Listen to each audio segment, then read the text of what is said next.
Good evening.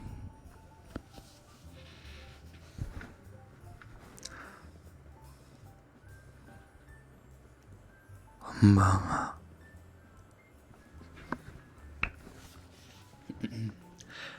Merry Christmas and happy holidays. It's not quite Christmas, but since it is the last stream before I go on break, might as well wish you a Merry Christmas.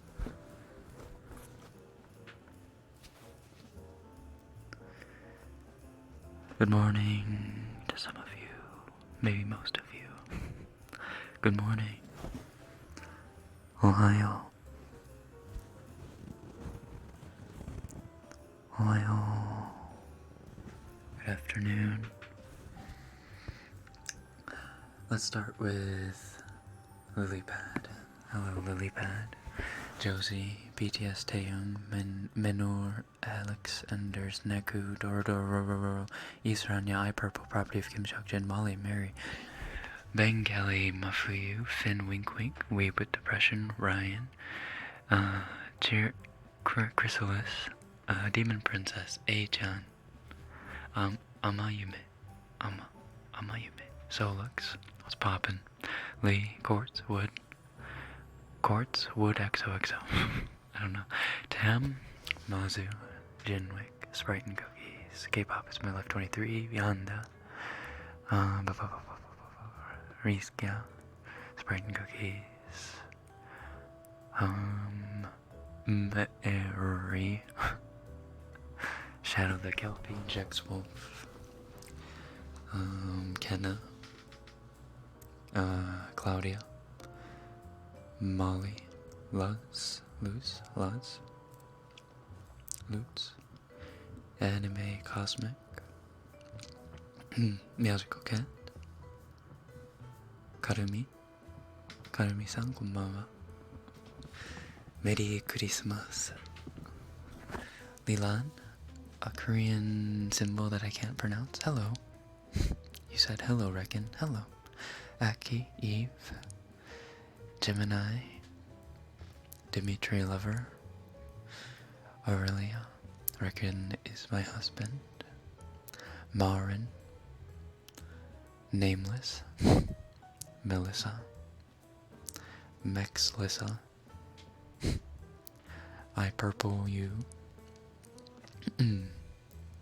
Tonika-chan, Ella's Corner, Coffee Bay, Azayoba, Djibouti Jimin, Junari, BTS Taeyong, Tree Demex, Taylor Rhodes, Sergeant Draconis, April, Super 72, Ryuden Tamarashi, Uu, Liv, Jane, hello, Finn, oh, I already said wink wink to Finn.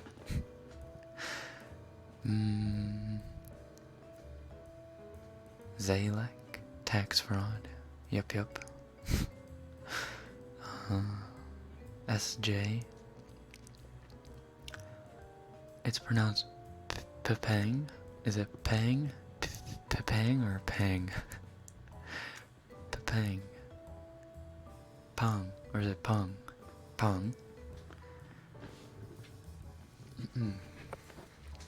Anywho, I think that's it for roll call for now.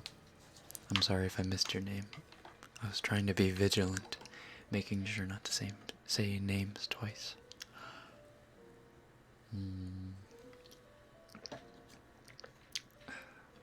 Finals are making it sad boy hours, oh no. You know what's making it sad boy hours for me is cranking out 6 videos. He's doing 6, I'm doing 6. I have to edit all of them though, she never edits the videos. Oops. That's one of the benefits of being her, I guess. She doesn't have to ever edit her videos. But it's a doozy, I tell you. Getting all these ready. We have to release one tonight, actually, which we have one ready. I have one ready. And then we'll commence our 12 days of Christmas. Pong, pang, pang, pong, pang. You're making it even more confusing. I can't believe this decade's nearly over. I know, we're gonna be in the roaring 20s soon. The roaring 20s. You know what they said about the roaring 20s? Is if you remember the roaring 20s, you didn't live the roaring 20s. Think about it. Deep. Hashtag Billie Eilish, hashtag deep.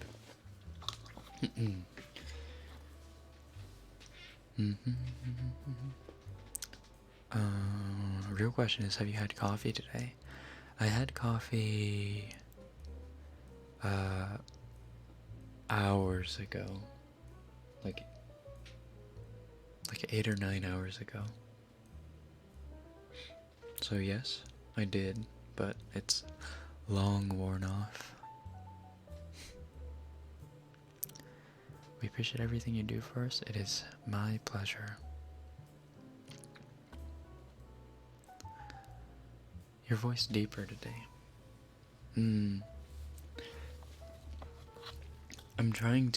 I've been trying the last couple of days to rest my voice.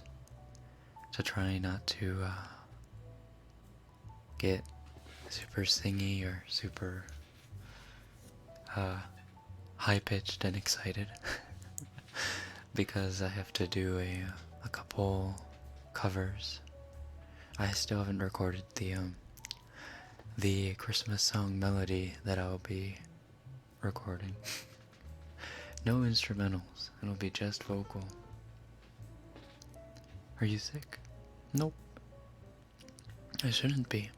Maybe I'm a little stuffed up. Maybe a bit. That shouldn't have anything to do with it.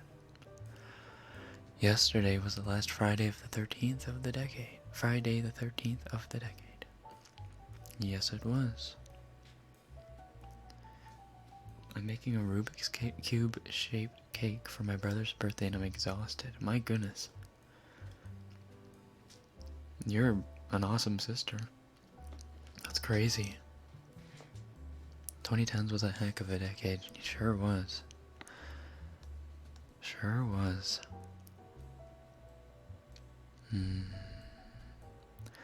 Are you going to kiss anyone under the mistletoe? Maybe. We'll see. Also, thank you for this year's support. No problemo.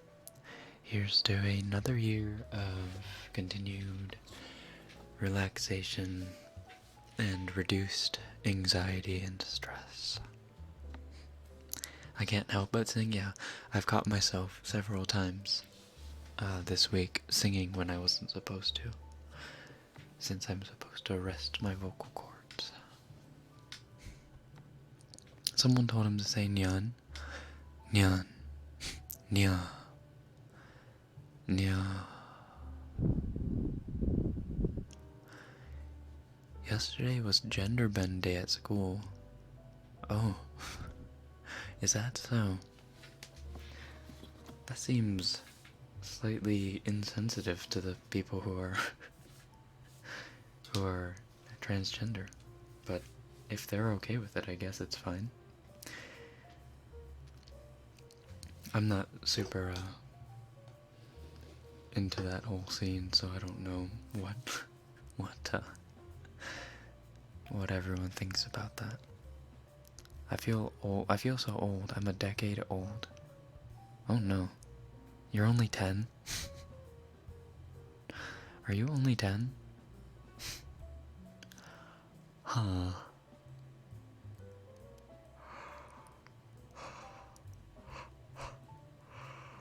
Oh, excuse me. I will die if he says no. Damn, the delay is really something, isn't it? Please do the neko ni koni. And we're back to Peppa Pig. Rekken's rapper name should be Pep's Pig. Representing all peppers across the nation. What rhymes with nation? Not cooking up the peppers cause for celebration. 'Cause doing so would be a damnation. Oh. Something, something, something. Raps, raps, raps.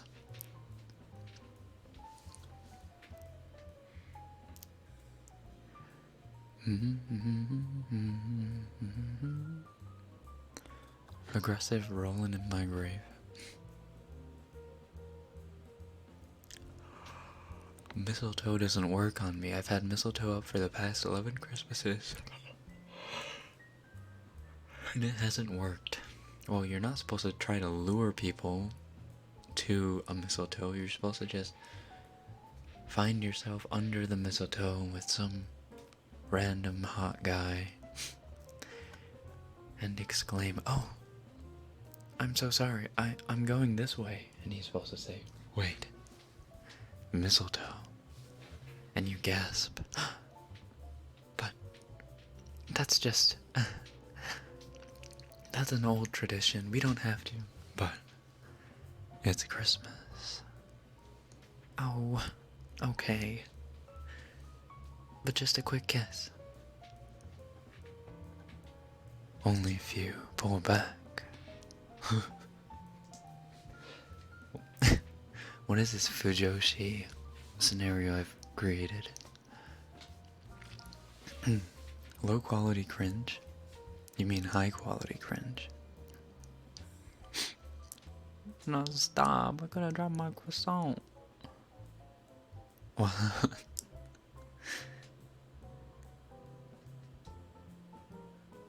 20-year-olds claiming they be ancient. Meanwhile, over a 30, 40. Okay, look.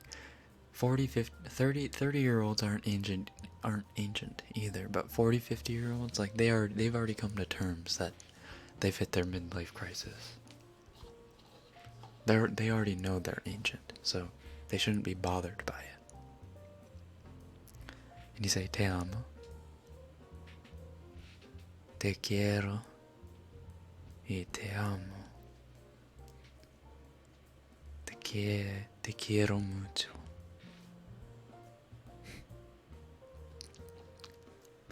The cliche romance.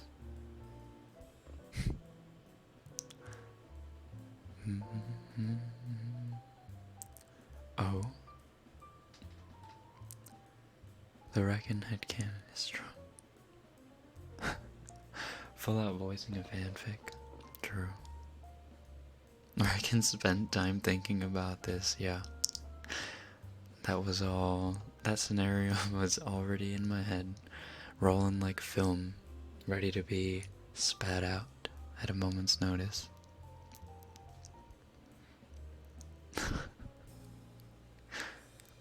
Does anyone actually have a mistletoe in their house? I don't. I don't have money to buy a mistletoe. I don't have money to waste on pervy garnishes. Quoted by, who was it? Andy Samberg? No, it wasn't Andy Samberg. Who was it? It was Nick Mulaney.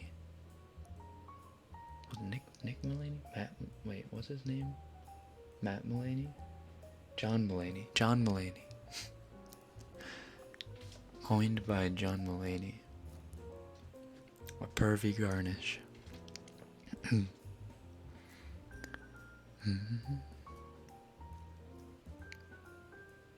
Road work ahead. Yeah, I sure hope it does. When will the Spanish ASMR drop? Vamos. Vamos, Rekken. I could, but I feel like I would get a lot of the grammar wrong. I would have to have a Spanish coach fix my script up for me.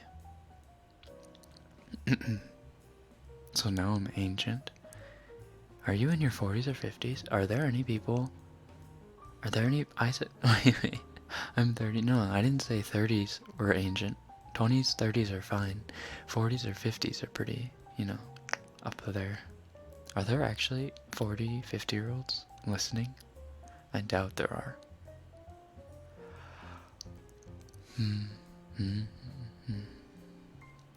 Are you chewing something right now? Nope.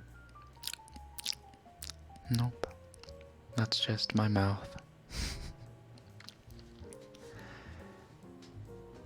It's not a midlife crisis. They just choose to live according to what they've always wanted to do before society. Blah blah blah blah blah blah. Yeah. I mean, it's kind of a midlife crisis. You just get to the point where you realize, oh, my life is halfway over. Time has caught up way too quickly. I need to start doing the things that I wished I could have done. Do you know the Padoru Padoru song? 走れそりよ風のように三つ目の列はわからないパドルパドル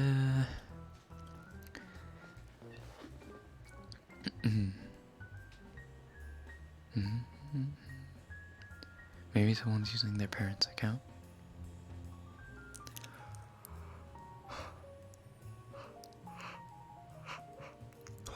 Excuse me. No, I doubt there are any 40, 50-year-olds listening in.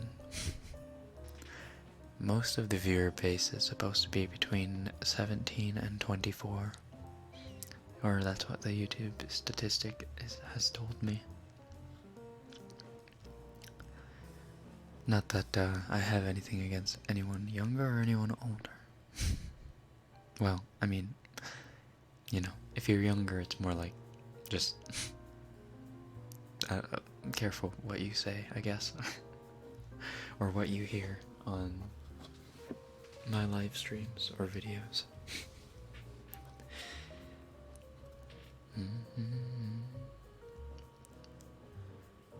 I'm sad to say that I think I'm an e-girl. Oh no, Kenna. Oh no, Kenna. There's always help available. You don't have to be this way.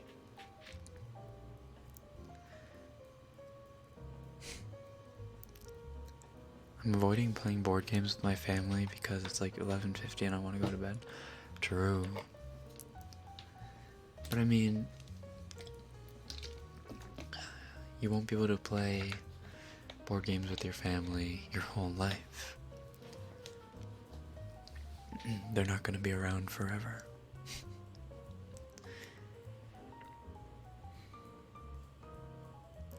There's an invisible boundary at 25, 26. Once you turn that age... No, I'm not saying... I'm not saying anything about people who are older or people who are younger. I'm just saying that right now, statistically on YouTube, that is the age demographic that I cater to. So that's the average age, 17 to 23 or 24, that listens in to these videos and streams.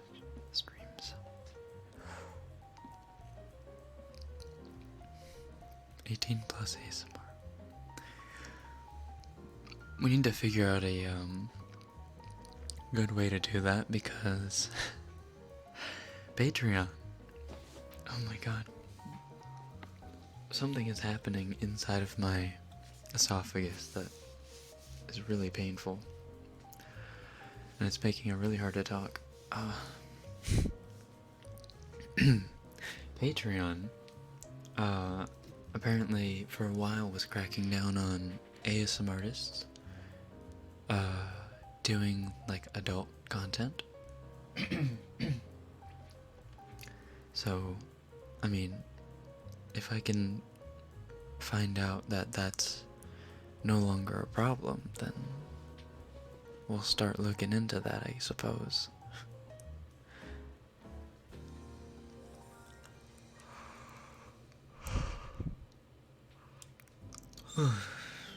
I'm called a lolly because my friend calls me that, and I call her a lolly consumer. Oh, your friend eats you? Sing again, pretty please. I can't really sing right now because I don't want to wear out my vocal cords. I want to be in tip-top shape tomorrow when I record. Rekken, when is your birthday? My birthday is July 5th.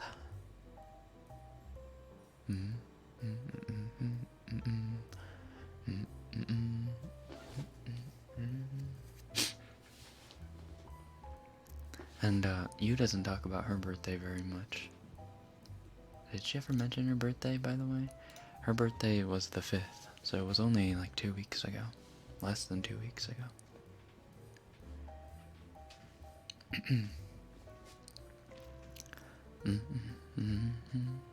What you been doing, Rekken? Do your knees hurt?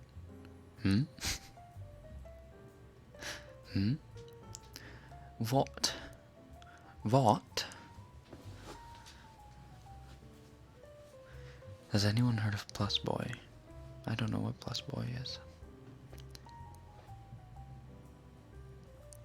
Your yawns are making me yawn. Good.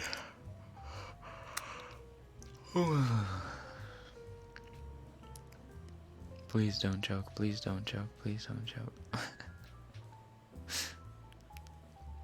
Rekken, I'm not sick. Also Rekken.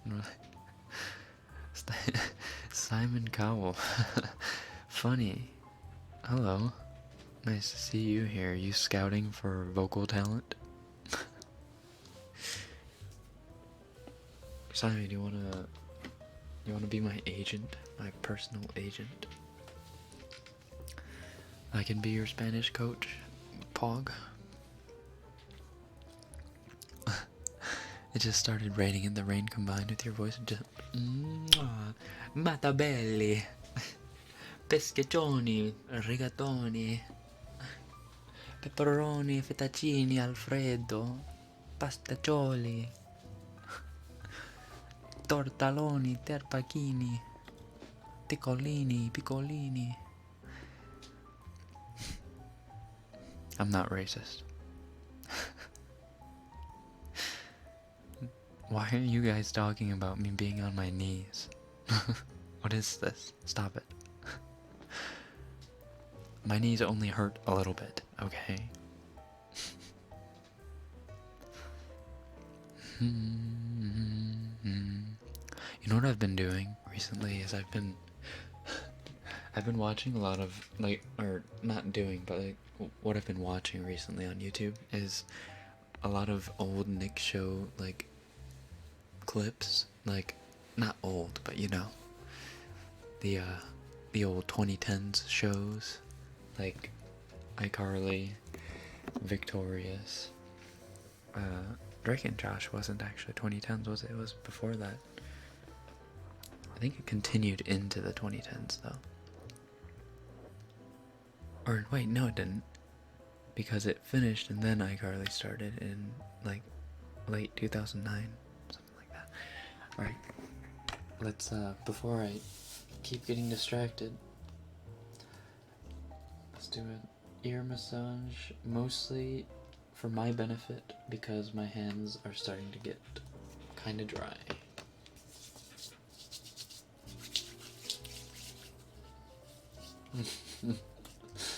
Alfredo, abrindo la fridge.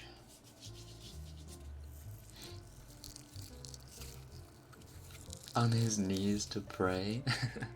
That's what I meant. My knees only hurt a little bit. I'm agnostic, dude. I pray to the great computer overlord.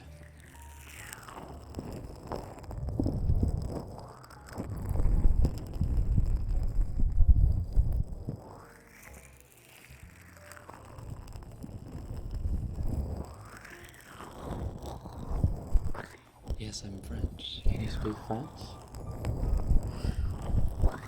Enchanté, mademoiselle. Enchanté, mademoiselle. Je m'appelle Senpai Rekken. Oui, oui. Oui, oui. Oh, Leland, thank you. Oh. Oh. Wait, it disappeared so quickly. I wasn't able to read it. Hold on, I have to pull up Streamlabs because I wasn't able to read that. Sorry, okay. Hold on. I'll do it one-handed. I'm used to multitasking, don't worry.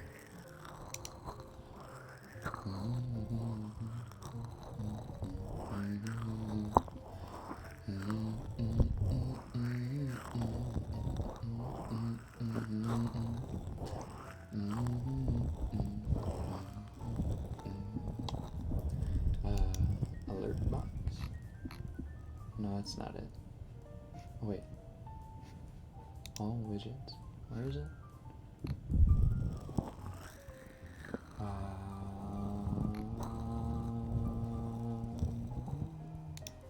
Oh, donation history.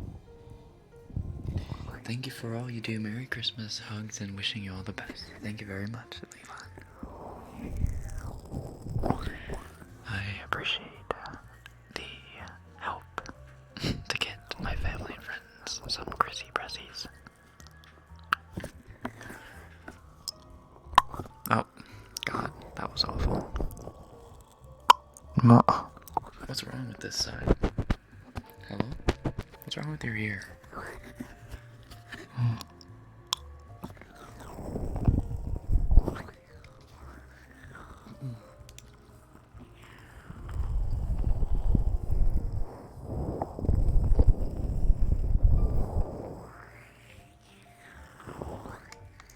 Why do Americans throw their spaghetti on the wall? Because Americans are afraid of eating pasta without sauce. I don't know. I don't know. Neku Gear, you welcome. Child of Pud. Welcome, child of Pud.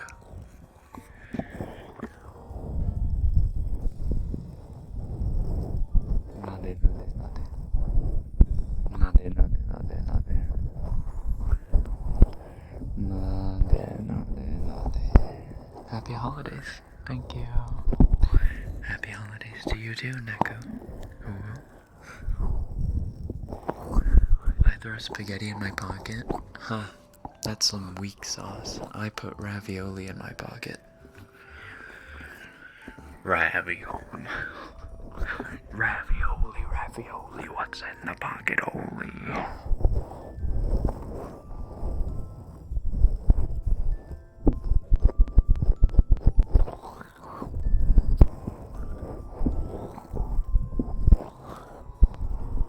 We only accept al dente.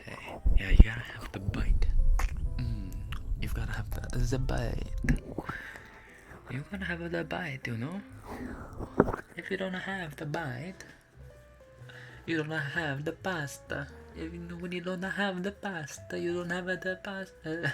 You don't have the sauce and the cohesion. You don't have the welding between the pasta and the sauce. No al dente, no pasta. No al dente, no pasta. No pasta, no happy customer. You understand what I'm saying, Dino? I understand what you're saying, Mario. I haven't drank a sip of alcohol. I haven't. I don't know what I'm talking about. Nadeが好き。ちょっと日本語に変わろうか。ちょっと日本語に変わりましょう。なんか英語で話してるときちょっとふざけすぎるからちょっと日本語に変わりましょう。痛い、指が痛い。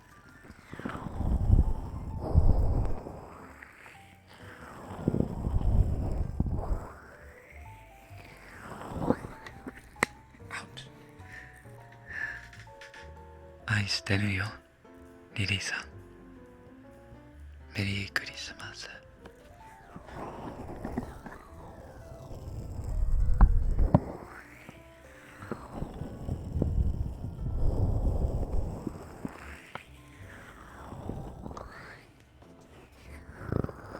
Hi, IQ's not around. Oh man. Oh man.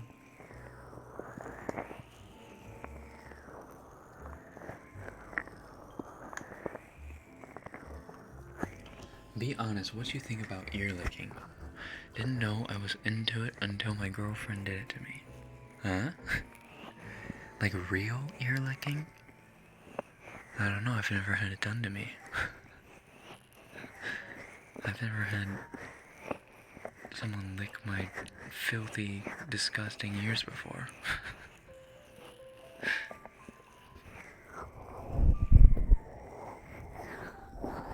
先輩が好き。後輩ちゃん。後輩くんか後輩ちゃんどちらでもいいから。後輩かわいいね。そのにやけた顔。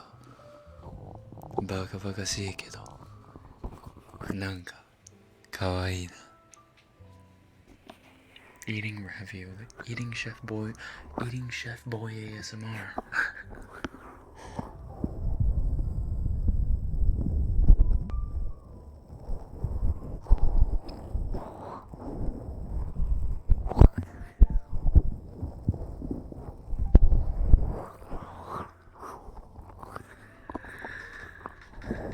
I put tea and crumpets in my pocket. Do you put tea dipped crumpets in your pocket? That seems like a better alternative than putting like a mug of tea in your mug of tea in your pocket.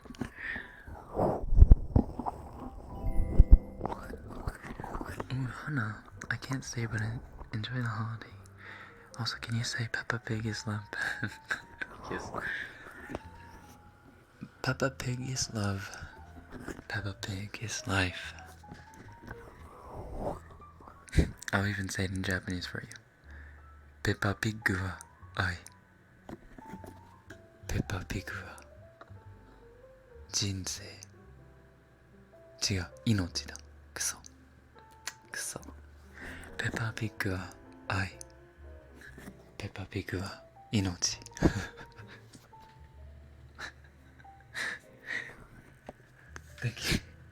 Thank you, Hannah. おっと、メリークリスマス。ありがとう。心ドキドキしてほしい。Somebody say tea and crumpets. Someone say tea and crumpets. We have to think of a good voice for Solix so that we're either far more impressed by his real voice when he reveals it, or we're just severely disappointed when we hear it in real life. Double Chin through 333. Happy holidays. Thank you, Double Chin. Thank you for the Trinity Force. So let's give Solix a voice. Did somebody say tea? No, that's like Santa. Did somebody say tea and crumpets? We should do like an Alfred voice, since he is a butler. Did somebody say tea and crumpets? What else has he said? That's the wildest thing I've heard this week, Master Wayne. So look, say more stuff so I can make fun of you.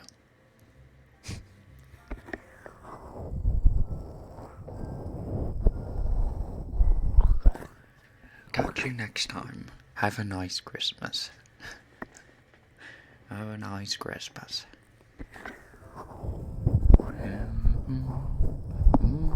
Wait, what? Wait, what? 7... Peppa Pig is 7 foot 1 inch. Holy shit. What? How big is Daddy Pig? Daddy Pig's gotta be like 15 feet tall. He's a titan.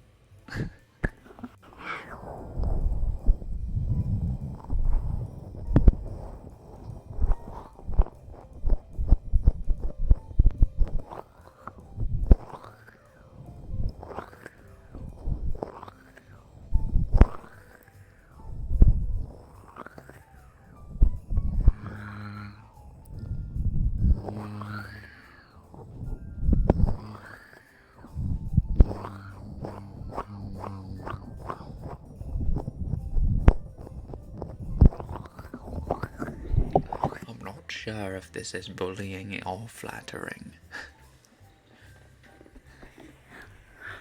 A little bit of both.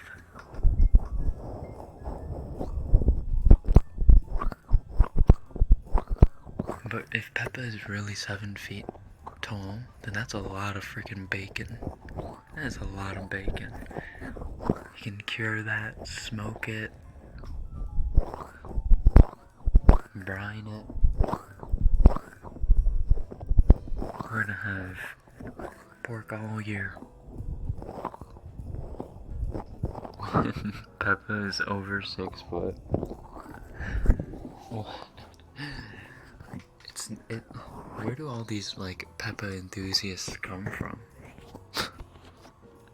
Is this a Peppa Pig cult? That's what I'm saying. I don't know why this... I have no idea how my channel became a refuge for Peppa Pig enthusiasts.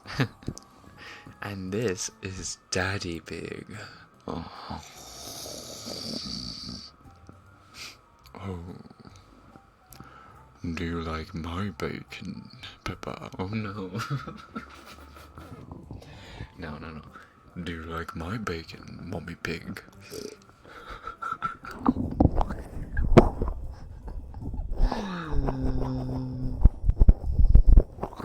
I don't enjoy your bacon, Daddy Pig. It's always... No, we need to stop. We need to stop.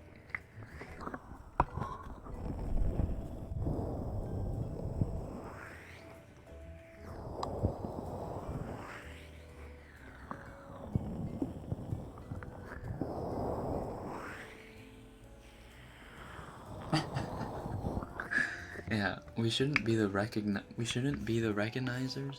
We should be the Peppa cult. Really throw them off. Throw everyone off. Just... Are you a Peppa cult member? Am I a what? A what?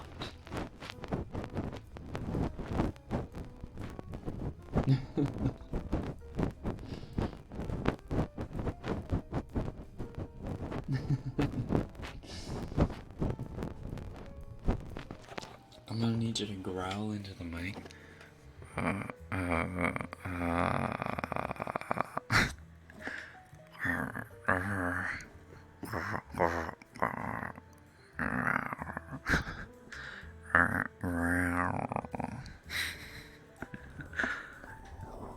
No Peppa Pig 19 plus ASMR, no.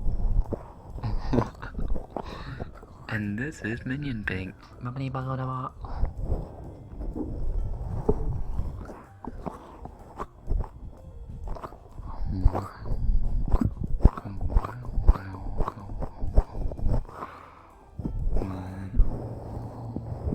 The Peppa cult.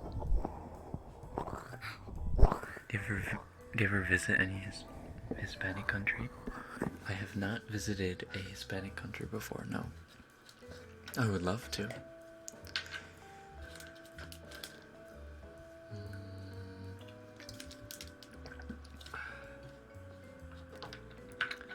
I would love to in due time.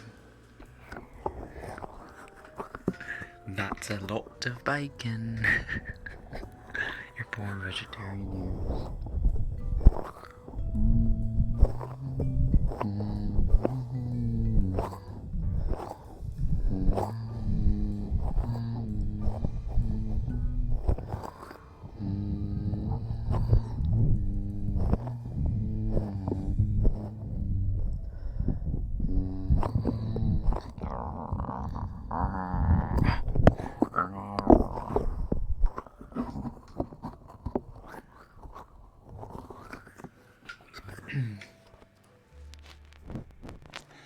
Smart Daddy Pig gives you tingles, indeed.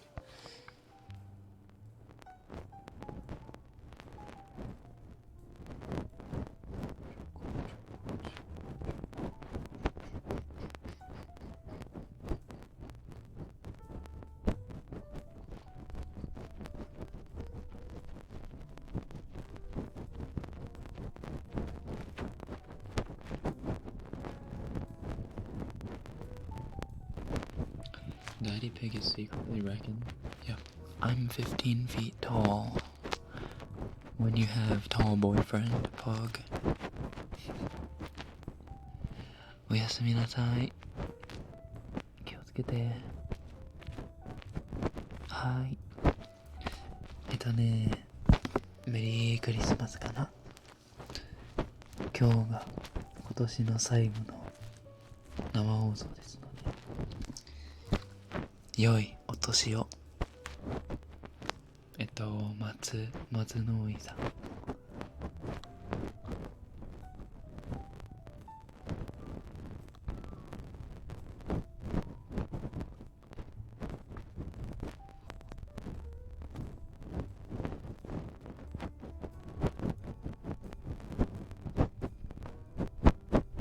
Only you would make a Daddy Pig ASMR, only because you guys asked for it. Now it's not. Now it doesn't seem like a unfeasible thing to do.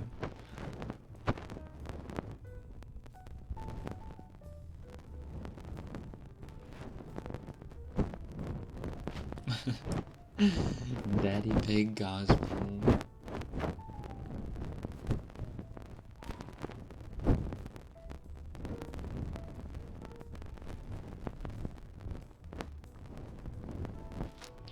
Ramen is a really good hangover cure. Ramen.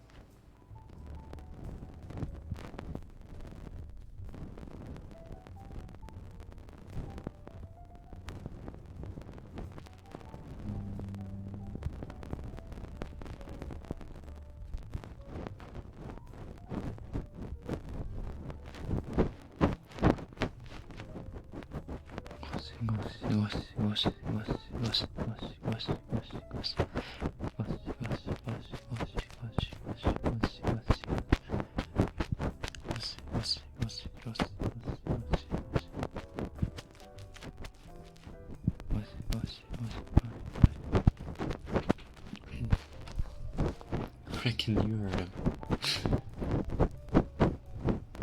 Daddy Pig putting you to sleep ASMR. Right, Peppa, it's time for a bedtime story. Oh, but Dad, I don't want a bedtime story. I want to keep playing with Georgie. No, Peppa. It is important that we sleep. Our body needs the sleep. Oh, Daddy. You're so silly. My body's fine. That's why I want to play. Peppa, you played quite enough. Now hop into bed. All right.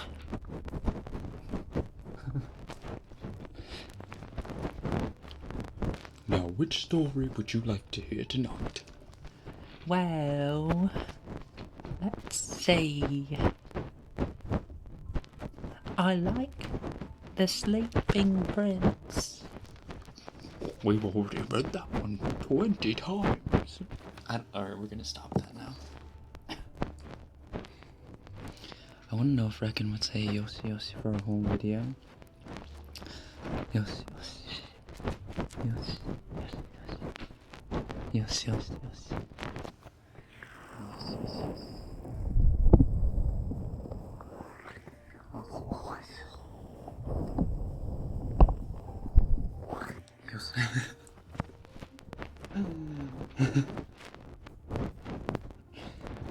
Yes.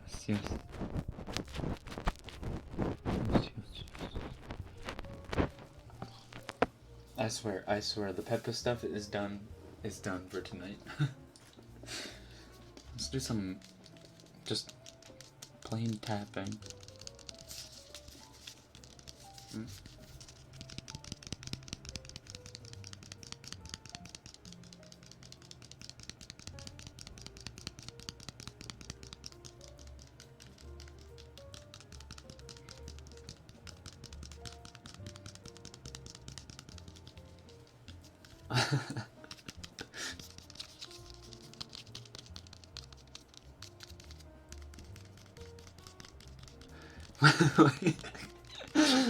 Why is your Peppa voice so accurate? Is it really? 可愛すぎ。本当にそう思う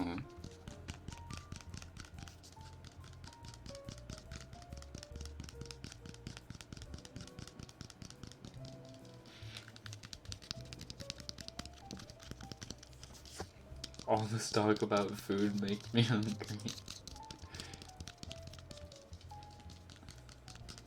For tonight.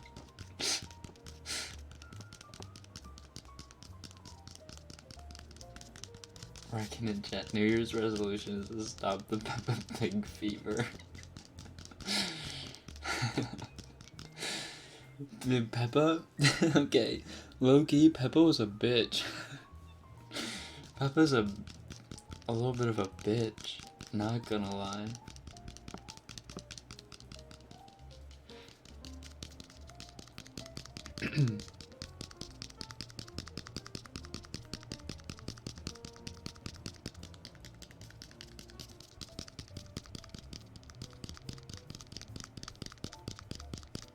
It's so hard to tap this because it's so small. A little tiny baseball.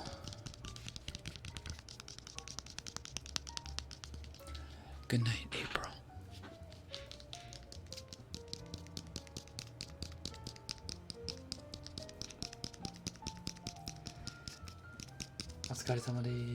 Greetings from the Philippines. Skizuki Izuna-san, konbanwa.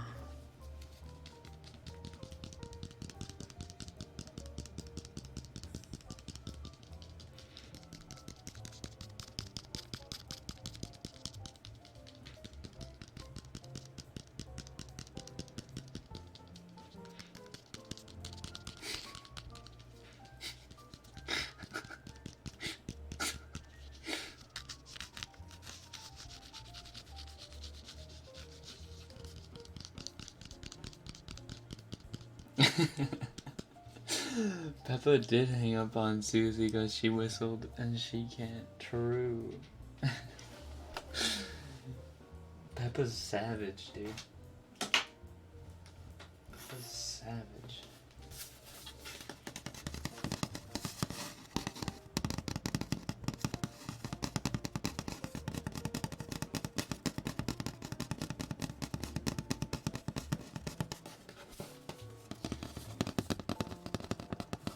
Ah, あなたを愛してます。ああ、そう。あら、そう。うん。君も愛してるよ。ごめんね、ちょっと今のなんかひどかった。ちょっとなしにして今。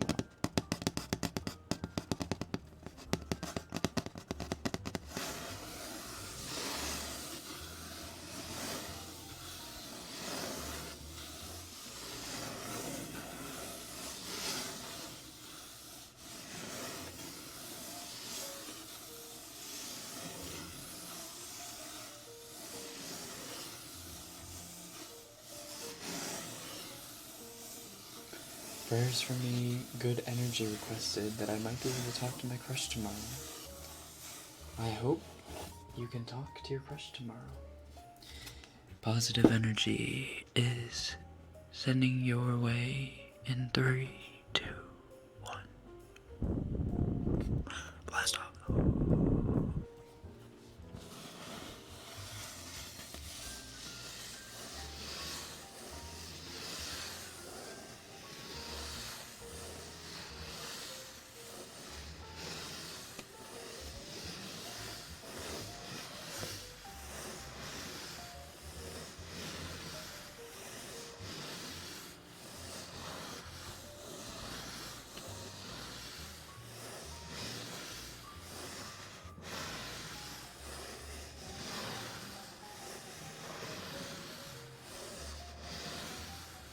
See him. Don't call me a boomer, Molly. Happy holidays and Merry Christmas. Have a Happy New Year.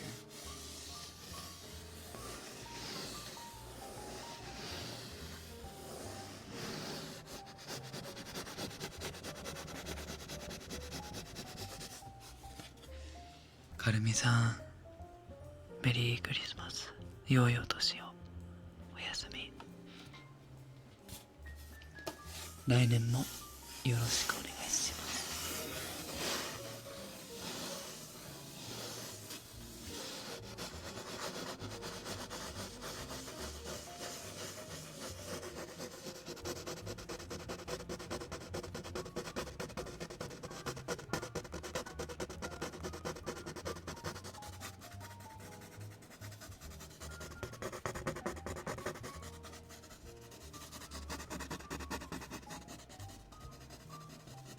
Finger flutters?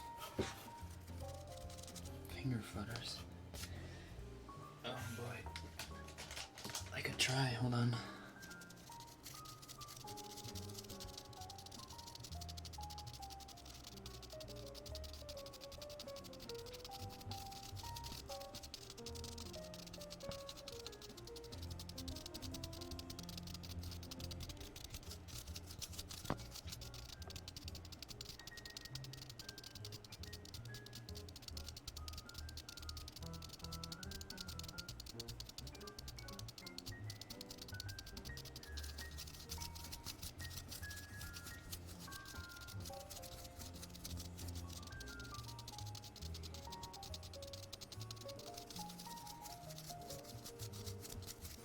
I'm not very good at finger flutters.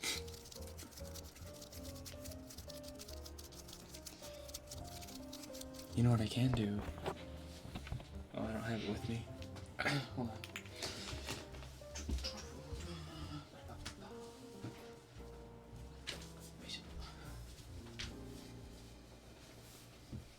Wait. Oh.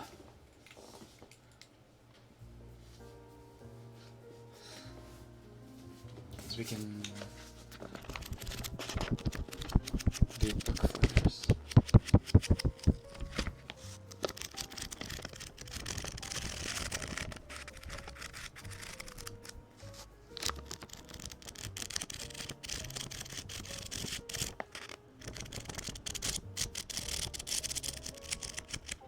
You're the reason I started liking ASMR. Hey, I'm the gateway ASMR, eh?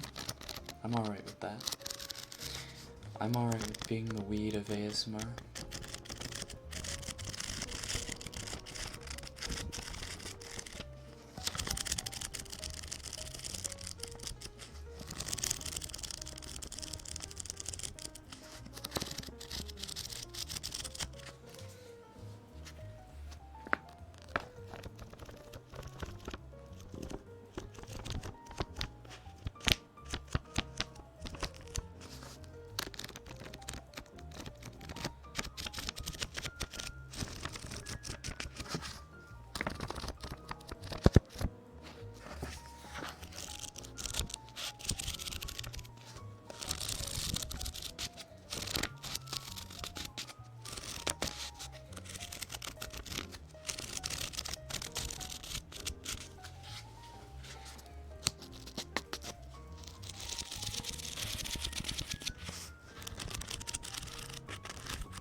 Sounds like I'm being gunned down.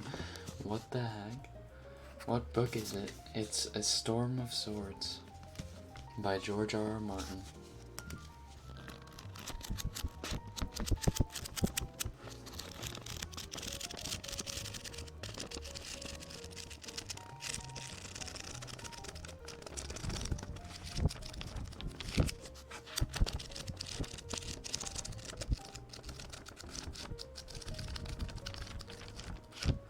I feel like I can actually smell the pages. That's funny you say that because I was just thinking about the smell of this book. It smells like exactly what you think it would smell like.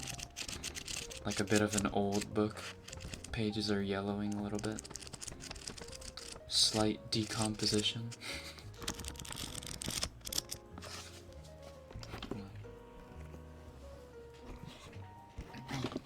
Why?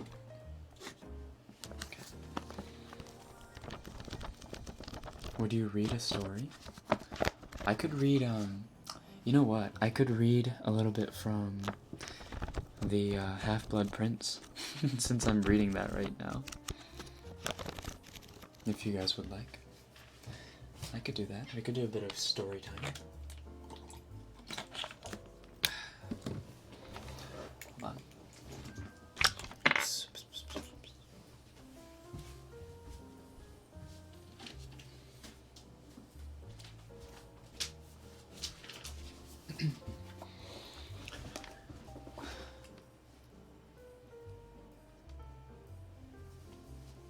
Somehow I knew it was a Game of Thrones book. Yeah.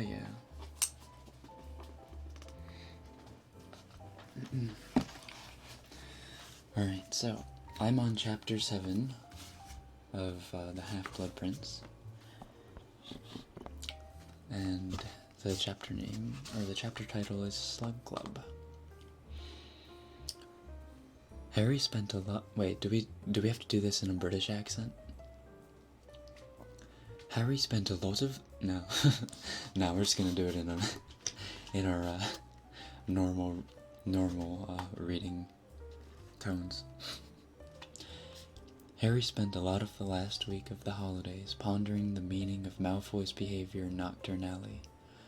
What disturbed him most was the satisfied look on Malfoy's face as he had left the shop. Nothing that made Malfoy look that happy could be good news. To his slight annoyance, however, neither Ron nor Hermione seemed quite as curious about Malfoy's activities as he was, or at least, they seemed to get bored of discussing it after a few days. "Yes, I've already agreed it was fishy, Harry," said Hermione a little impatiently. She was sitting on the windowsill in Fred and George's room with her feet up on one of the cardboard boxes and had only grudgingly looked up from her new copy of Advanced Rune Translation. "But haven't we agreed there could be a lot of explanations?" "Maybe he's broken his hand of glory," said Ron vaguely, as he attempted to straighten his broomstick's bent tailwigs. "Remember that shriveled up arm Malfoy had?" "But what about when he said, 'Don't forget to keep that one safe'?" asked Harry for the upteenth time. "That sounded to me like Borgin's got another one of the broken objects, and Malfoy wants both." "You reckon?" said Ron, now trying to scrape some dirt off his broom handle. "Yeah, I do," said Harry. When neither Ron nor Hermione answered, he said, "Malfoy's father's in Azkaban. Don't you think Malfoy'd like revenge?" Ron looked up, blinking. "Malfoy? Revenge? What can he do about it?"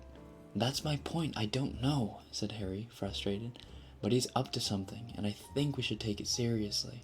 His father's a Death Eater and—" Harry broke off, his eyes fixed on the window behind Hermione, his mouth open. A startling thought had just occurred to him. "Harry?" said Hermione in an anxious voice. "What's wrong?" "Your scar's not hurting again, is it?" asked Ron nervously.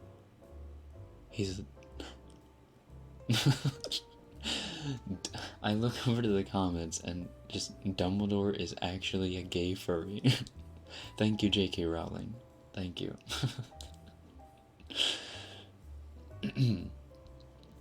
"He's a Death Eater," said Harry slowly.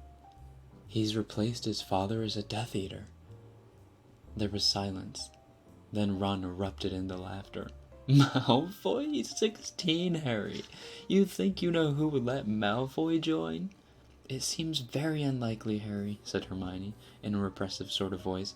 "What makes you think—" "In Madame Malkin's. She didn't touch him, but he yelled and jerked his arm away from her when she went to roll up his sleeve. It was his left... my tooth. It was his left arm. He's been branded with the dark mark." Ron and Hermione looked at each other. "Well," said Ron, sounding thoroughly unconvinced. "I think he just wanted to get out of there, Harry," said Hermione. "He showed Borgin something we couldn't see," Harry pressed on stubbornly. "Something that seriously scared Borgin. It was the mark. I know it. He was showing Borgin who he was dealing with. You saw how seriously Borgin took him." Ron and Hermione exchanged another look. "I'm not sure, Harry." "Yeah, I still don't reckon you know who would let Malfoy join." Annoyed, but absolutely convinced he was right, Harry snatched up a pile of filthy Quidditch robes and left the room. Mrs. Weasley had been urging them for days not to leave their washing and packing until the last moment. On the landing he bumped into Ginny, who who was returning to her room carrying a pile of freshly laundered clothes. "I wouldn't go in the kitchen just now," she warned him. "There's a lot of phlegm around." "I'll be careful not to slip in it," smiled Harry. Sure enough, when he entered the kitchen, it was to find Fleur sitting at the kitchen table, in full flow about plans for her wedding to Bill, while Mrs. Weasley kept watch over a pile of self-peeling sprouts, looking bad-tempered. Lucius Malfoy is gay. He's dating Snape.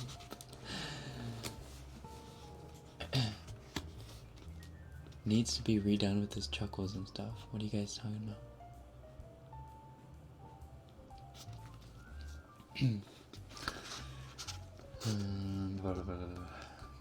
Sure enough, when he entered the kitchen, it was to find Fleur sitting at the kitchen table, in full flow about plans for her wedding to... Oh wait, I already read that. "Bill and I have almost decided on only 2 bridesmaids. Ginny and Gabrielle will look very sweet together. I am thinking of dressing them in pale gold. Pink would of course be horrible with Ginny's hair." "Ah, Harry," said Mrs. Weasley loudly, cutting across Fleur's monologue. "Good, I wanted to explain about the security arrangements for the journey to Hogwarts tomorrow. We've got ministry cars again, and there will be Aurors waiting at the station." "Is Tonks going to be there?" asked Harry, handing over his Quidditch things. "No, I don't think so. She's been stationed somewhere else, from what Arthur said." "She has letters of course at Tonks," mused Fleur, examining her own stunning reflection in the back of a teaspoon. "A big mistake, if you ask." "Yes, thank you," said Mrs. Weasley tartly, cutting across Fleur again. "You'd better get on, Harry. I want the trunks ready tonight, if possible, so we don't have the usual last-minute scramble." And, in fact, their departure the following morning was smoother than usual.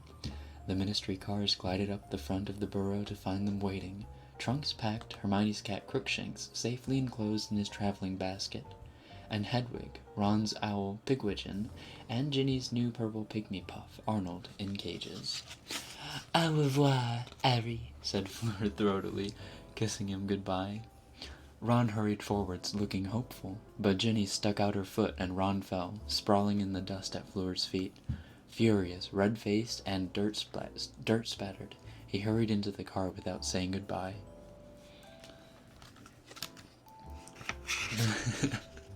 The no accent thing didn't last long. Listen, it's a French accent. You have to do it a little bit. Totemo aimé.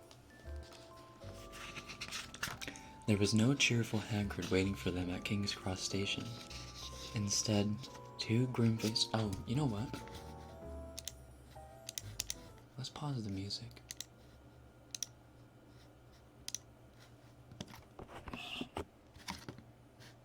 What is that? That's like a weird... What is that sound? Stop it.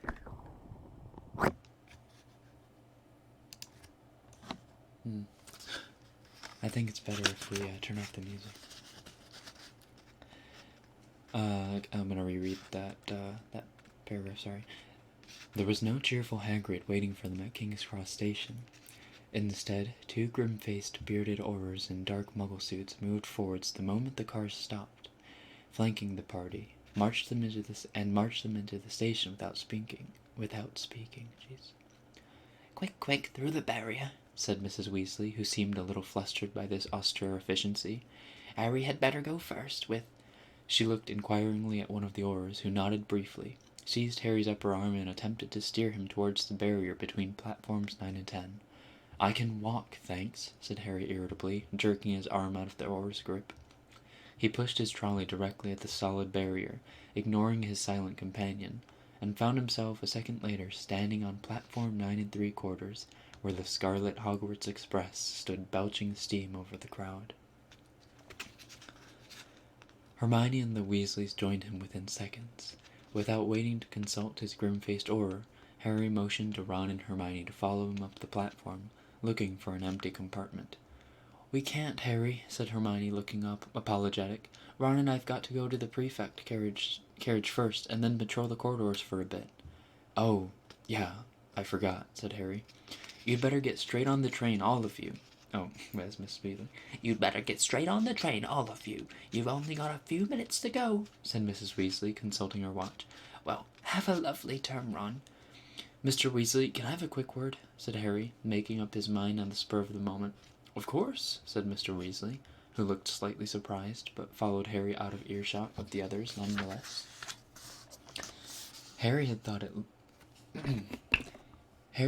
through carefully and come to the conclusion that, if he were to tell anyone, Mr. Weasley would be the right person, firstly, because he worked at the Ministry and was therefore in the best position to make further investigations, and secondly, because he thought that there was not too much risk of Mr. Weasley exploding with anger. He could see Mrs. Weasley and the grim-faced Auror casting the pair of them suspicious looks as they moved away. When we were in Diagon Alley, Harry began, but Mr. Weasley forestalled him with a grimace. Am I about to discover where you, Ron, and Hermione disappeared to while you were supposed to be in the back room of Friend George's shop? How did you... Harry, please. You're talking to the man who raised Fred and George. Yeah, right. We weren't in the back room. Very well then, let's hear the worst. Well, we followed Draco Malfoy. We used my invisibility cloak. Did you have any particular reason for doing so, or was it a mere whim? Because I thought Malfoy was up to something, said Harry, disregarding Mr. Weasley's look of mingled exasperation and amusement. He'd given his mother the slip, and I wanted to know why. Of course you did, said Mr. Weasley, sounding resigned. Well, did you find out why?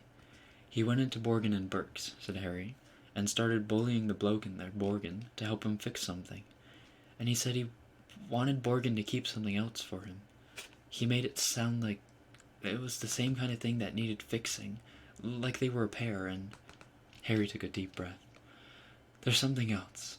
We saw Malfoy jump about a mile when Madame Malkin tried to touch his left arm. I think he's been branded with the Dark Mark. I think he's replaced his father as a Death Eater. Mr. Weasley looked taken aback.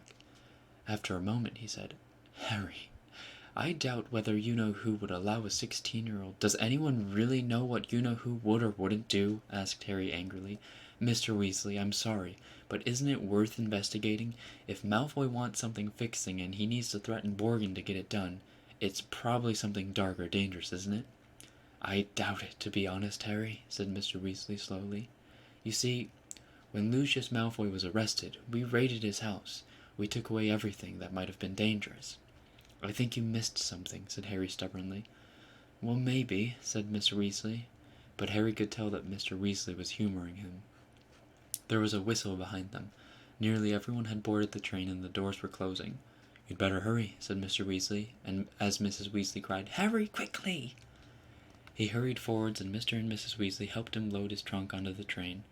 Now, dear, you're coming to us for Christmas. It's all fixed with Dumbledore, so we'll see you quite soon, said Mrs. Weasley through the window, as Harry slammed the door shut behind him, and the train began to move.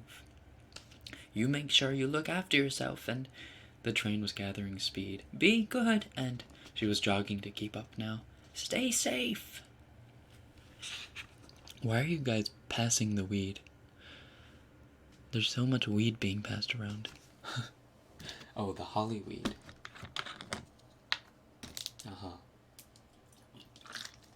The hollyweed and the gillyweed.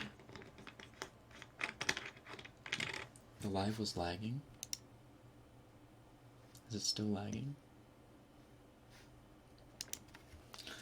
We'll read a little bit more. How much more of this chapter is there? Oh, it's a long chapter. Okay. Harry waved until the train had turned a corner, and Mr. and Mrs. Weasley were lost from view, then turned to see where the others had got to. He supposed Ron and Hermione were cloistered in the prefect carriage, but Ginny was a little way along the corridor chatting to some friends. He made his way towards her, dragging his trunk. People stared shamelessly as he approached. They even pressed their faces against the windows of their compartments to get a look at him. He had expected an upswing in the amount of gaping and gawping he would have to endure this term after all the Chosen One rumors in the Daily Prophet, but he did not enjoy the sensation of standing in a very bright spotlight. He tapped Ginny on the shoulder. Fancy trying to find a compartment? I can't, Harry. I said I'd meet Dean, said Ginny brightly. See you later. Right, said Harry. He felt a strange twinge of annoyance as she walked away, her long red hair dancing behind her. He had become so used to her presence over the summer that he had almost forgotten that Ginny did not hang around with him, Ron, and Hermione while at school. Then he blinked and looked around. He was surrounded by mesmerized girls. Hi, Harry, said a familiar voice from behind him. Neville, said Harry in relief, turning to see a round-faced boy struggling towards him. Hello, Harry, said a girl with... Hello, Harry, said a girl with long hair and large misty eyes who was just behind Neville. Luna, hi. How are you? Very well, thank you, said Luna. She was clutching a magazine to her chest. Large letters on the front announced that there was a pair of free Spectre Specs inside. The Quibbler still going strong, then? Asked Harry, who felt a certain fondness for the magazine, having given it an exclusive interview the previous year. Oh, yes, circulation's well up, said Luna happily. Let's find seats, said Harry. And the three of them set off along the train through the hordes of silently staring students. At last, they found an empty compartment, and Harry hurried inside gratefully. They're even staring at us, said Neville, indicating himself and Luna, because we're with you. They're staring at you because you were at the ministry, too, said Harry, as he hoisted his trunk into the luggage rack. Our little adventure there was all over the Daily Prophet. You must have seen it. Yes, I thought Gran would be angry about all the publicity, said Neville, but she was really pleased. Says I'm starting to live up to my dad at long last. She bought me a new wand. Look.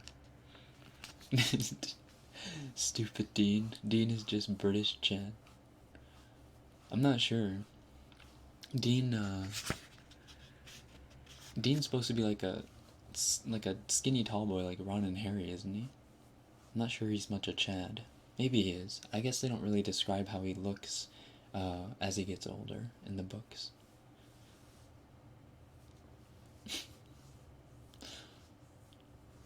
I'm hungry.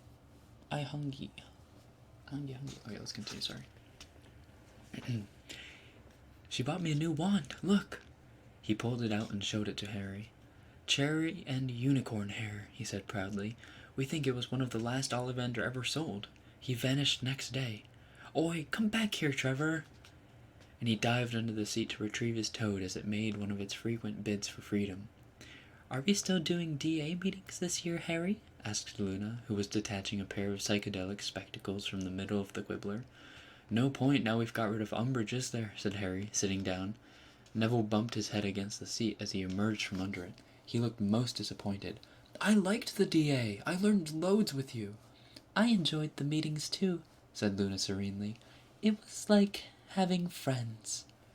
This was one of those uncomfortable things Luna often said, and which made Harry feel a squirming mixture of pity and embarrassment. Before he could respond, however, there was a disturbance outside their compartment door. A group of fourth-year girls was whispering and giggling together on the other side of the glass. You ask him. No, you. I'll do it. And one of them, a bold-looking girl with large dark eyes, a prominent chin, and long black hair, rushed her way through the door. Hi, Harry. I'm Romilda Vane. I'm an e-girl, she said loudly. Sorry, it doesn't say that. She said loudly and confidently. Why don't you join us in our compartment? You don't have to sit with them, she added you don't have to sit with them, she added in a stage whisper, indicating Neville's bottom, which was sticking out from under the seat again as he groped around for Trevor, and Luna, who was now wearing her free Spectre Specs, which gave her the look of a demented, multicolored owl. They're friends of mine, said Harry coldly. Oh, said the girl, looking very surprised. Oh, okay. And she withdrew, sliding the door closed behind her. People expect you to have cooler friends than us, said Luna, once again displaying her knack of embarrassing honesty. You are cool, said Harry shortly. None of them was at the ministry. They didn't fight with me. That's a very nice thing to say, beamed Luna. I like how Rekken's so into the book. Listen, I've been rereading the Harry Potter series for like the last month or two. And I don't know, I think the Half-Blood Prince is one of my favorites. So, yeah, I get into it. New wand.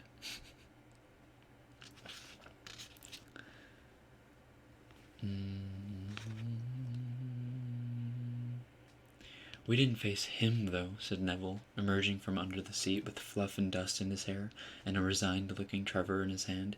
You did. You should hear my Gran talk about you. That Harry Potter's got more backbone than the whole Ministry of Magic put together. She'd give anything to have you as a grandson. Harry laughed uncomfortably and changed the subject to OWL results as soon as he could, while Neville recited his grades and wondered aloud whether he would be allowed to take a transfiguration newt with only an acceptable, not newt, N-E-W-T. Harry watched him without really listening.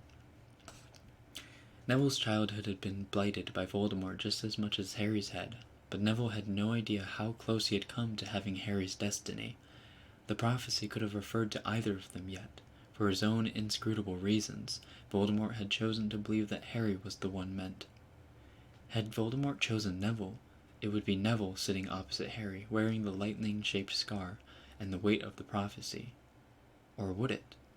Would Neville's mother have died to save him, as Lily had died for Harry? Surely she would. But what if she had been unable to stand between her son and Voldemort? Would there then have been no chosen one at all? An empty seat where Neville now sat, and a scarless Harry who would have been kissed goodbye by his own mother, and not Ron's? You all right, Harry? You look funny, said Neville. Harry started. Sorry, Raxpert got you? Asked Luna sympathetically, peering at Harry through her enormous colored spectacles. What? Oh, Raxpert. They're invisible. They float in through your ears and make your brain go fuzzy, she said. I thought I felt one zooming around in here. Are they hotboxing in the compartment? I bet they're hotboxing. She flapped her hands at thin air as though beating off large invisible moths. Harry and Neville caught each other's eye and hastily began to talk about Quidditch. The weather beyond the train windows was as patchy as it had been all summer. They passed through stretches of the chilling mist, then out into weak, clear sunlight. It was during one of the clear spells, when the sun was visible almost directly overhead, that Ron and Hermione entered the compartment at last. Wish the lunch trolley would hurry up, I'm starving, said Ron longingly, slumping into the seat beside Harry and rubbing his stomach. Hi, Neville. Hi, Luna. Guess what? He added, turning to Harry. Malfoy's not doing prefect duty. He's just sitting in his compartment with the other Slytherins. We saw him when we passed. Harry sat up, straight, interested. It was not like Malfoy to pass up the chance to demonstrate his power as prefect, which he had happily abused all the previous year. What did he do when he saw you? The usual, said Ron indifferently, demonstrating a rude hand gesture. Not like him, though, is it? Well, that is. He did the hand gesture again.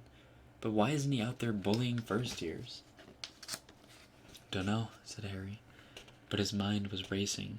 Didn't this look as though Malfoy had more important things on his mind than bullying younger students? Maybe he preferred the Inquisitorial Squad, said Hermione. Maybe being a prefect seems a bit tame after that. I don't think so, said Harry. I think he's... But before he could expound on his theory, the compartment door slid open again, and a breathless third-year girl stepped inside. I'm supposed to deliver these to Neville Longbottom and Harry Potter, she faltered, as her eyes met Harry's and she turned scarlet. She was holding out 2 scrolls of parchment tied with violet ribbon. Perplexed, Harry and Neville took the scroll addressed to each of them, and the girl stumbled back out of the compartment. What is it? Ron demanded, as Harry unrolled his. An invitation, said Harry. Harry, I would be delighted if you would join me for a bite of lunch in compartment C. Sincerely, Professor H.E.F. Slughorn. Alright, I think we've read enough. What do you guys think? Is anyone willing to listen to another 10 minutes of that? Because I'm planning on doing a 2-hour stream.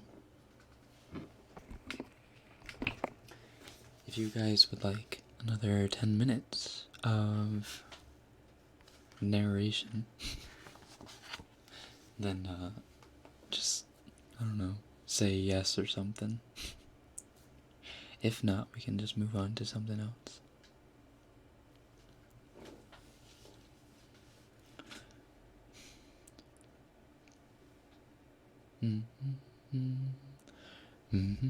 Anata no senpai, konbanwa. Ah, 後輩か。先輩じゃねえよ。後輩だ。ちょっと俺、今、英語を読みまくってたから、ちょっと漢字が目に通んね。こんばんは。Pass the tea.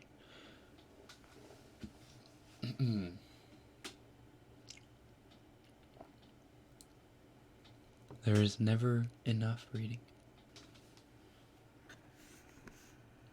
Sure. Yes. Yes, please read. Please, yes. Oh, we can continue? Okay. I guess we'll continue.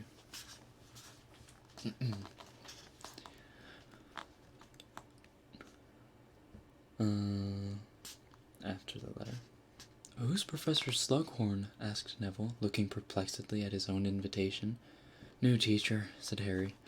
Well, I suppose we'll have to go, won't we? But what does he want me for? Asked Neville nervously, as though he were expecting detention. No idea, said Harry, which was not entirely true, though he had no proof yet that his hunch was correct. Listen, he added, seized by a sudden brainwave. Let's go under the invisibility cloak, then we might get a good look at Malfoy on the way, see what he's up to. This idea, however, came to nothing. The corridors, which were packed with people on the lookout for the lunch trolley, were impossible to navigate, impossible to negotiate while wearing the cloak. Why does it say negotiate?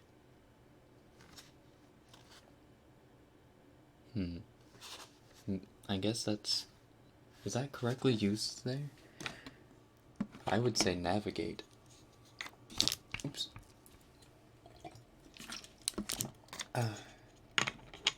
Maybe that's just like the way British people talk. I don't know.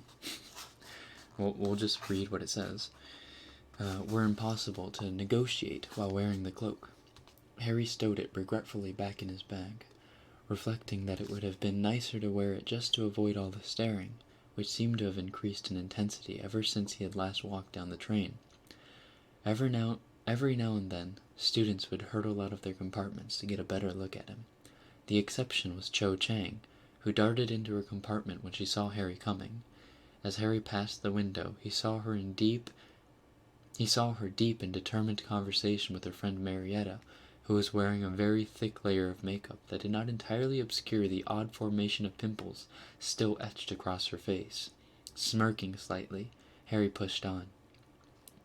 When they reached compartment C, they saw at once that they were not Slughorn's only invitees, although, judging by the enthusiasm of Slughorn's welcome, Harry was the most warmly anticipated. "Harry, my boy," said Slughorn, jumping up at the sight of him, so that his great velvet-covered belly seemed to fill all the remaining space in the compartment. His shiny bald head and great silver mustache gleamed as brightly in the sunlight as the golden buttons on his waistcoat. "Good to see you, good to see you.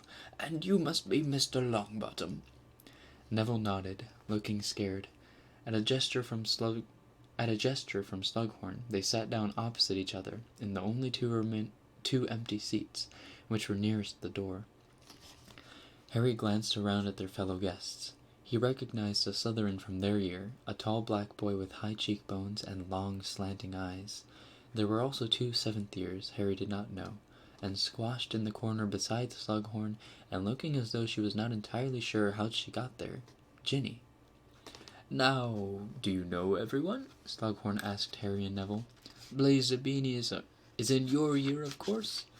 Zabini did not make any sign of recognition or greeting, and nor did Harry or Neville.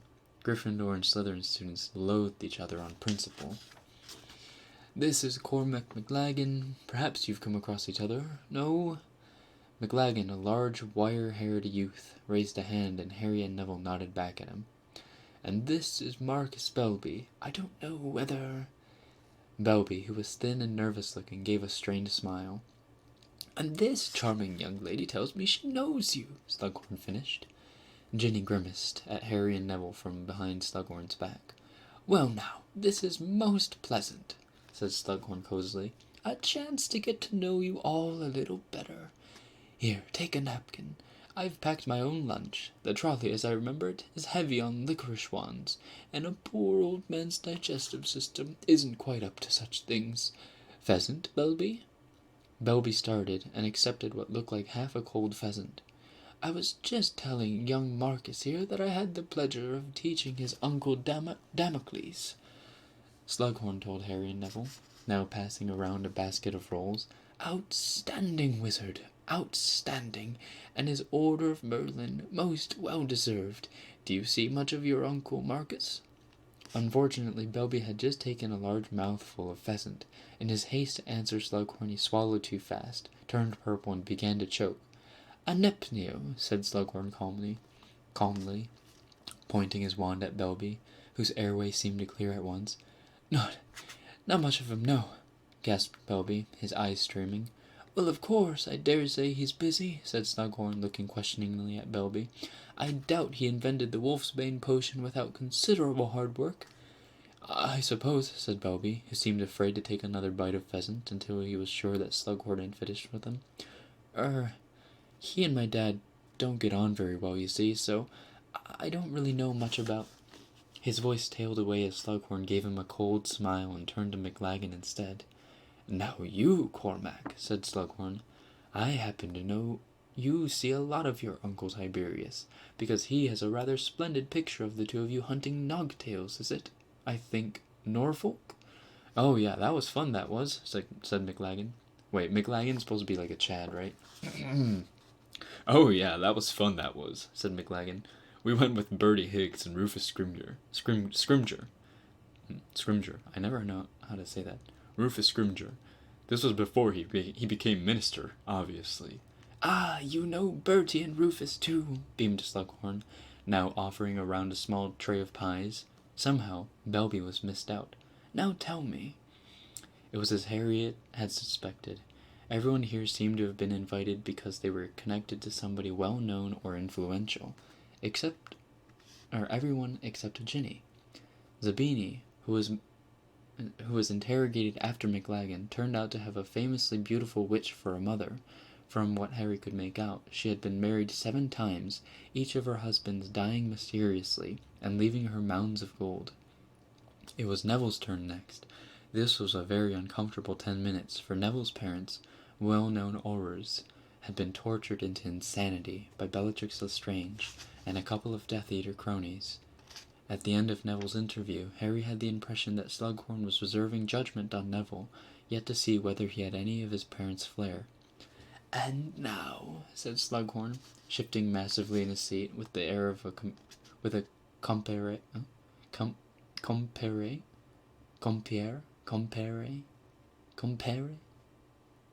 How is that said? Introducing his star act. Harry Potter, where to begin? I feel I barely scratched the surface when we met over the summer.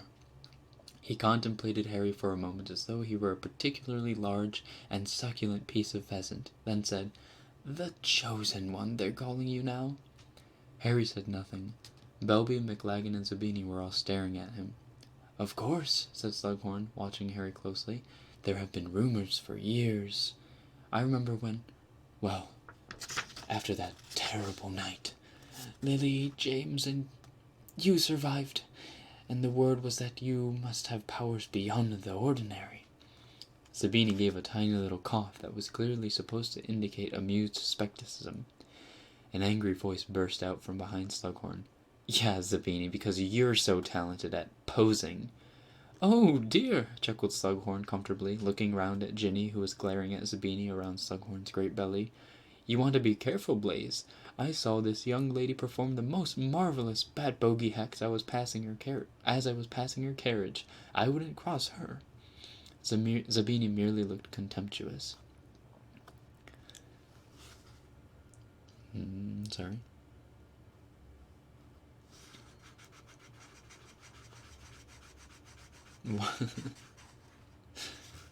Now you guys are talking about hair.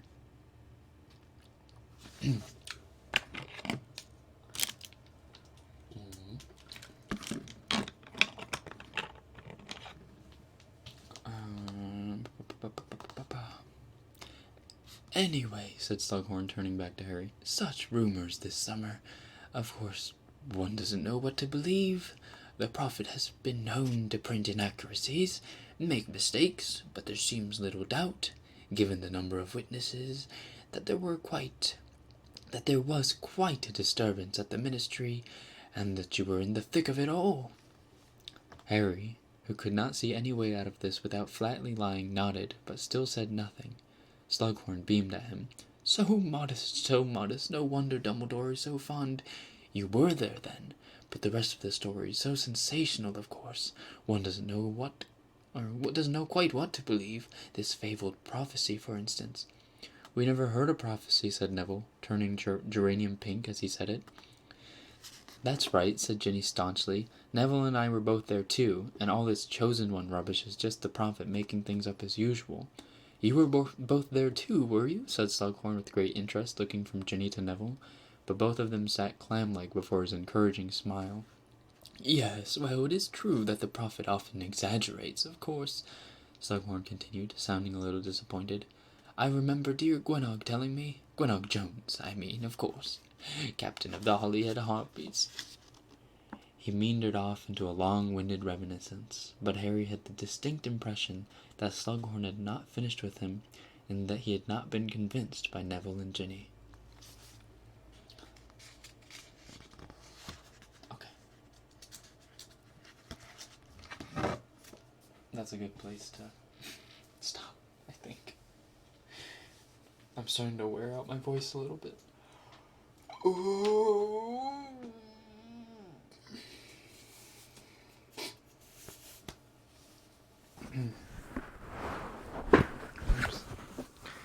I'm gonna turn the music back on. Hopefully it doesn't destroy your ears. Hold on. Oh, it's not too bad.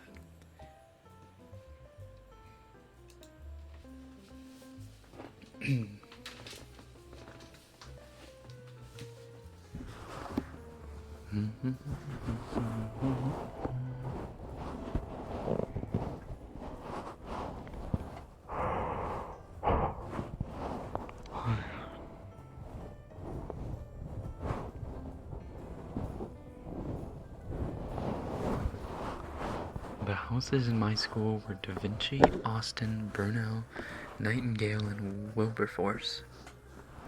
You had houses at your school?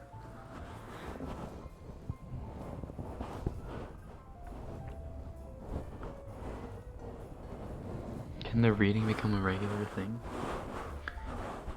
We can try.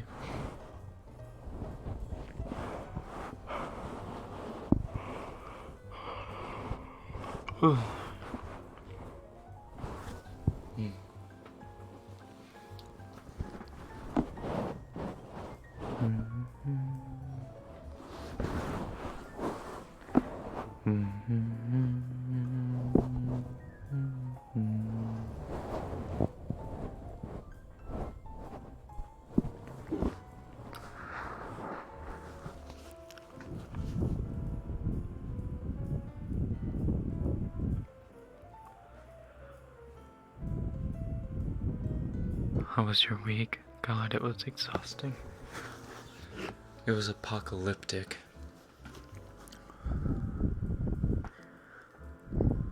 Pretty sure I was losing hairs from all the stress this week.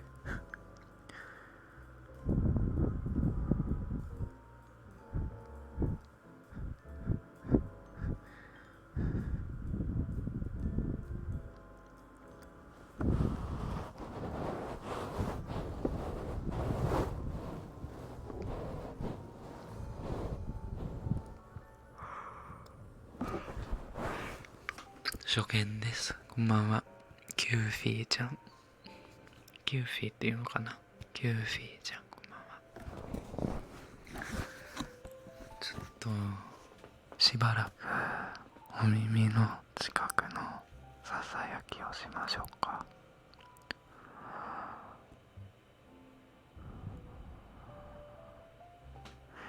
なんでみんなコメントで身長の質問してんのかな。人の身長ってさ、そんなに気にすることなのかな。まあそうだよね。身長はちょっとなんだろう、たまに大事に見られてるけど、まあ確か僕だったら僕より身長が高い女性とは付き合うのはちょっと難しいと思うかな。でもなんだろう、相手が本当に好きだったらさ、本当に身長は関係ないと思うんだよ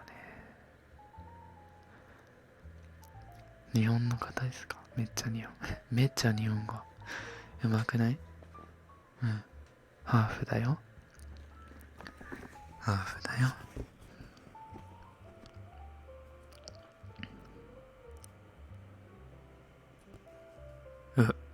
なんか日本語を理解できる人たちがいるみたい。バレてる、俺の話がバレてる。英語のコメント英語のコメントのみ上げてる人たちになぜかバレてる。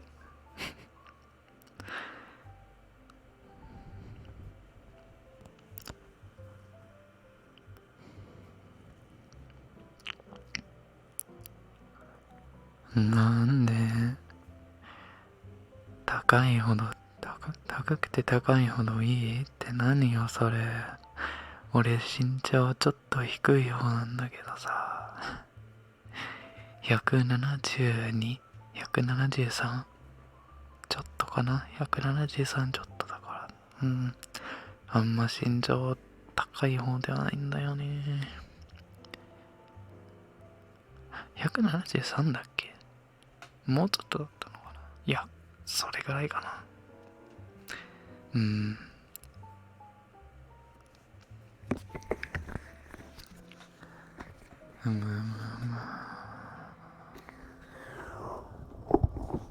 日本語わからない人たちはちょっと残念だね。身長を教えたのにね、今。でもなんだろ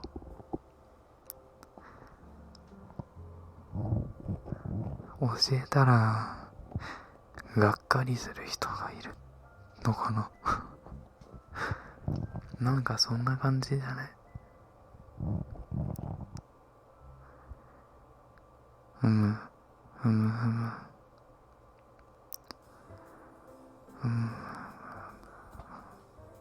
ふむ。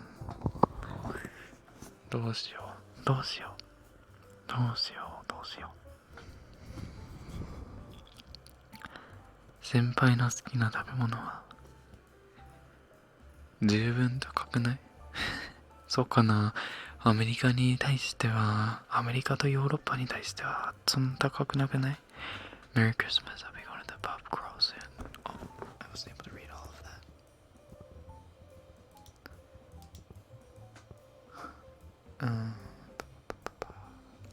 Fresh.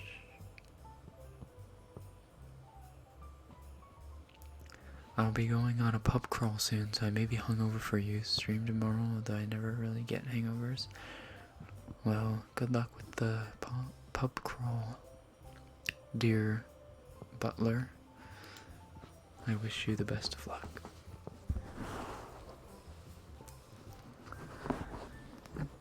Mm-hmm.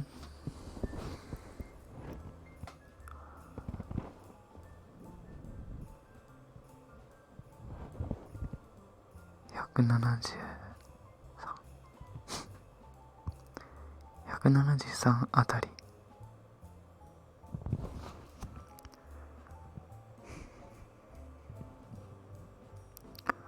Why do guys ask for nudes? They are literally so easy to cook. Just get some water and noodles. True?